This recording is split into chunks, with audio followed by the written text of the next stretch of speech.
আমাদের এখন বাক্সের বাইরে ভাবতে হবে। কিভাবে আমাদের দেখা হবে, কিভাবে আমরা স্বীকৃতি পাবো যখন আমরা সেই বৃহত্তর বাজারে আছি। তাই নির্দিষ্ট বিষয়ে ছোট ছোট সেগমেন্টে ফোকাস করলে এই বিশাল বাজারে সফল হওয়ার জন্য নিজের নিশ নির্ধারণ করে আপনি অনেক ভালো সুযোগ পাবেন। এটা প্রায় নির্দিষ্ট ধরনের গ্রাহক, পণ্য বা পরিষেবা বেছে নেওয়ার ব্যাপার, সবার জন্য কিছু করার চেষ্টা করার বদলে। এই বিশেষায়িতকরণ আপনাকে আপনার লক্ষ্য শ্রোতার বিশেষ চাহিদা ও পছন্দগুলো আরো ভালোভাবে বুঝতে সাহায্য করে, যার ফলে আরো কার্যকর মার্কেটিং ও পণ্য উন্নয়ন সম্ভব হয়, আর সেটাই শেষ পর্যন্ত বিক্রিতে পরিণত হয়। তাই আপনি যদি বুঝতে পারেন যে এক সময়ে এক বিষয়ে নির্দিষ্ট হওয়া আপনার বিক্রির সম্ভাবনা বাড়াবে এবং আপনার পণ্যের প্রতি মানুষের দৃষ্টি আকর্ষণ করবে, তাহলে আপনার সফল হওয়ার সুযোগ আরো বাড়বে। এখন যদি মনে থাকে, আমি বলছিলাম বিশেষভাবে মার্কেটিং, কিওয়ার্ড, মেটা ট্যাগ, এসইও এবং এসব বিষয় নিয়ে। এই সব কিছুরই আপনার নিশ মার্কেটের ওপর কিছুটা প্রভাব আছে। কেন? কারণ আপনি খুব নির্দিষ্টভাবে জানাচ্ছেন আপনি কি বিক্রি করছেন। এখন কেউ কেউ বলতেই পারে, আমি তো ভেবেছিলাম আমরা অনেক কিছু বিক্রি করছি। হ্যাঁ, আমরা করছি, কিন্তু আমরা যেসব আলাদা আলাদা জিনিস বিক্রি করব, প্রতিটিতেই আমরা নির্দিষ্টভাবে সেই বিষয়, সেই পণ্য, সেই পরিষেবার মধ্যে একটা নিশ ধরে রাখবো, যেটা আমরা মানুষকে অফার করছি। আপনি যদি ব্যাপারটা এইভাবে দেখেন, যখন আপনি অ্যামাজনে আছেন এবং কোনো পণ্য খুঁজছেন, ঠিক আছে, তখন আপনি কারো দোকান দেখতে পাবেন যেখান থেকে আপনি কিনতে পারেন, এবং সেখানে অনেক পণ্য ও পরিষেবা থাকে, তাই না? ওদের আপনি হয়তো ছবি বা অন্য কিছু দেখতে পারেন।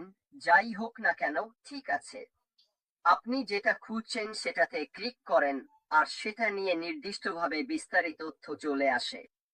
এই ধরনের বিষয় নিয়েই আমি এখন আপনার সঙ্গে কথা বলছি। আপনার পণ্য ও পরিষেবার জন্য একটি নিশ থাকা, ঠিক আছে, এটা অবশ্যই আপনার বিক্রিতে সাহায্য করবে এবং উপকারে আসবে। তাহলে চলুন আমাদের নিশ নির্ধারণ নিয়ে একটু বেশি বিস্তারিতভাবে দেখি। আমাদের ফোকাস করতে হবে এবং বিশেষায়িত হতে হবে, ঠিক আছে। একটি নির্দিষ্ট নিশে ফোকাস করলে আপনি সেই নির্দিষ্ট ক্ষেত্রে একজন বিশেষজ্ঞ হয়ে ওঠেন, যা আপনাকে প্রতিযোগীদের থেকে আলাদা করে তুলতে সাহায্য করে। কতবার আমরা আপনাকে বলেছি, সত্যি গভীরে ডুব দিন এবং যতটা সম্ভব জ্ঞান সংগ্রহ করুন নির্দিষ্ট পণ্য, নির্দিষ্ট পরিষেবা সম্পর্কে, যাতে আপনি সেই এক জিনিস সম্পর্কে অত্যন্ত জ্ঞানী হয়ে উঠতে পারেন। একটি বিষয়ে জ্ঞানী হওয়া অনেক বেশি গুরুত্বপূর্ণ তুলনায় অনেক বিষয়ে সামান্য জ্ঞান থাকার থেকে। কেন? কারণ আপনি সেই এক জিনিস নিয়ে খুব নির্দিষ্টভাবে কথা বলতে পারবেন।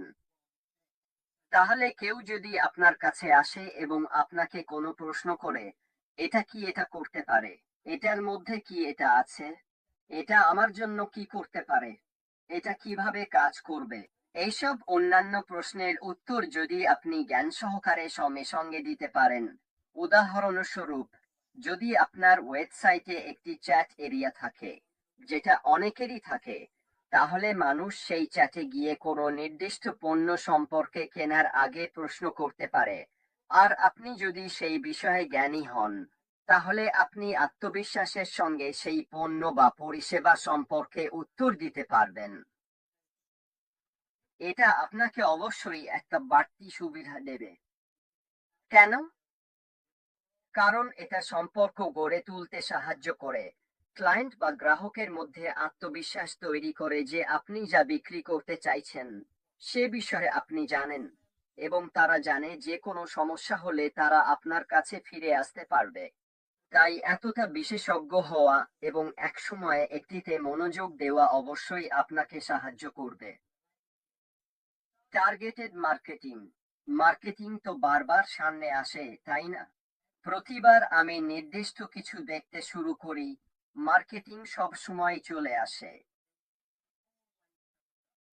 কেন? কারণ এটা এতটাই গুরুত্বপূর্ণ।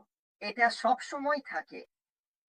আপনি যদি নির্দিষ্ট হন, যদি নির্দিষ্ট কিছু পণ্য ও পরিষেবা সম্পর্কে বিশেষজ্ঞ পরামর্শ দিতে মনোযোগী হন, তাহলে আপনি আপনার মার্কেটিং প্রচেষ্টা ও বার্তা এমনভাবে সাজাতে পারবেন যা আপনার নির্দিষ্ট শ্রোতার চাহিদা ও আগ্রহের সঙ্গে মিলে যাবে। ফলে কথোপকথন বা বিক্রির সম্ভাবনা বাড়বে। বুঝতে পারছেন তো, তাই না?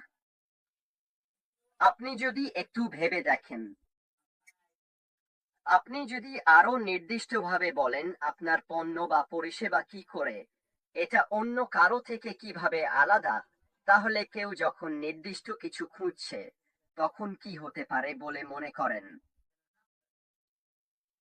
আপনার পণ্যই সামনে আসবে, আর তার মানে আপনি বিক্রি করার অনেক বেশি সুযোগ পাবেন। কারণ দিনের শেষে সামনে এগিয়ে যাওয়ার জন্য এটাই আমাদের মূল লক্ষ্য হবে। এটা হবে বিক্রির ব্যাপার। বিক্রি মানে কমিশন। কমিশন মানে আপনি টাকা উপার্জন করছেন। আর এটাই এখন আমাদের সবার ফোকাস। কিভাবে আমরা যতটা সম্ভব আমাদের অর্জিত জ্ঞানকে কাজে লাগাতে পারি, যাতে সামনে এগিয়ে গেলে সেটা ব্যবহার করতে পারি। কয়েকদিন আগে কেউ আমাকে লিখেছিল এবং বলেছিল, রেড, আমি কিভাবে নির্দিষ্টভাবে আমার ব্যবসাকে লক্ষ্যবস্তু করতে পারি আপনি যেসব বিষয় নিয়ে কথা বলছেন, যদি আমি না জানি নির্দিষ্ট জিনিসের জন্য আমার কত টাকা খরচ হবে? আমার উত্তর হলো, শেখার মতো অনেক কিছু আছে। অনেক কিছুই আমরা করতে পারি এক টাকাও খরচ না করেই। আমাদের কোর্সের জন্য টাকা দিতে হবে না, আমাদের জ্ঞানের জন্য টাকা দিতে হবে না। সবকিছুই শেখার জন্য তোমার সামনে আছে, যদি তুমি প্রস্তুত থাকো শেখার জন্য। তাই তোমার জানতে হবে না তোমার খরচ কত হতে চলেছে। তোমার যা জানা দরকার তা হলো জ্ঞান অর্জন করা, যাতে ভবিষ্যতে তুমি আরো ভালো অবস্থানে থাকতে পারো। একটা শক্তিশালী সম্পর্ক থাকাও অনেক সাহায্য করে। ছোট, নির্দিষ্ট একটি গ্রুপের গ্রাহকদের ওপর ফোকাস করলে তুমি আরো শক্তিশালী এবং ব্যক্তিগত সম্পর্ক গড়ে তুলতে পারো। আমি সত্যিই বিশ্বাস করি, এখন আরো বেশি মানুষ এমন কারো কাছ থেকে কিনতে চায় যাদের সঙ্গে তাদের মিল আছে বলে মনে হয়, যাদের ওপর তারা ভরসা করতে পারে, যাদের তারা চেনে কারণ তাদের সঙ্গে কথা হয়েছে। এতে বিশ্বাস তৈরি হয়, আনুগত্য বাড়ে, এবং তখন গ্রাহকদের জন্য তোমার কাছ থেকে বারবার কেনা অনেক বেশি যুক্তিসঙ্গত হয়, যখন তারা তোমাকে পছন্দ করে এবং বিশ্বাস করে।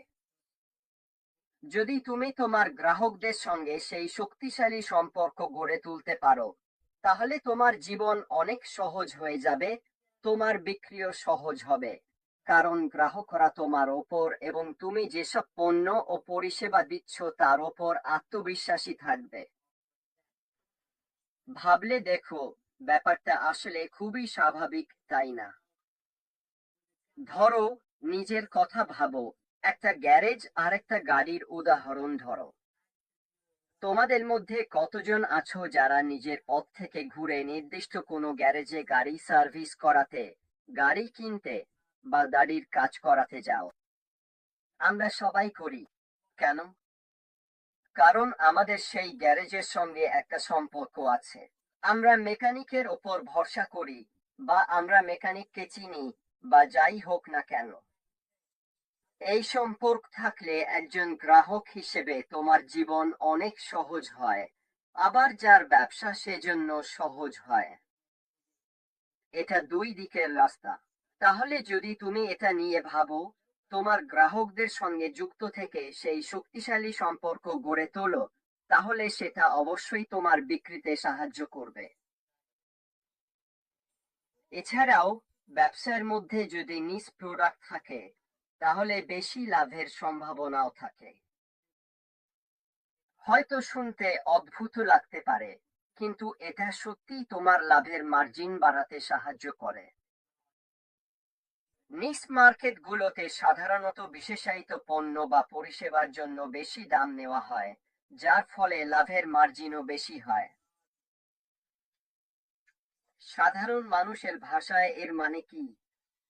এর মানে, যদি তোমার কাছে এমন কোনো পণ্য বা পরিষেবা থাকে যা অন্য কারো কাছে নেই, এবং সেটা অন্যদের তুলনায় অনেক বেশি কিছু করতে পারে, তাহলে তুমি আত্মবিশ্বাসের সঙ্গে একটু বেশি দাম নিতে পারো এবং বেশি লাভ করতে পারো। কেন? কারণ গ্রাহকের চাহিদা তখন বেশি হয়, কারণ তারা এটা আর কোথাও পায় না। এটা জিনিসটাকে আরো বিরল করে তোলে। এটা অন্য সবার থেকে আরো আলাদা করে তোলে। আর এই কারণে তুমি বেশি দাম নিতে পারো। আমরা কি আমাদের পরবর্তী ধাপে এটা দেখতে পাবো? আসলে আমি মনে করি না আমরা সেটা দেখতে পাবো। যদিও আমরা সম্ভবত আমাদের পণ্য ও পরিষেবার জন্য বেশি দাম নিতে পারতাম। আমি সত্যি বলছি, আমার মনে হয় না এটা আমাদের সিইওর পরিকল্পনার অংশ। তাহলে আমাদের জন্য এর মানে হচ্ছে আমরা আসলে মানুষকে এমন কিছু দিচ্ছি যার মূল্য অনেক বেশি, আরো অনেক ফিচার, পণ্য ও পরিষেবা আছে অন্য সবার তুলনায়।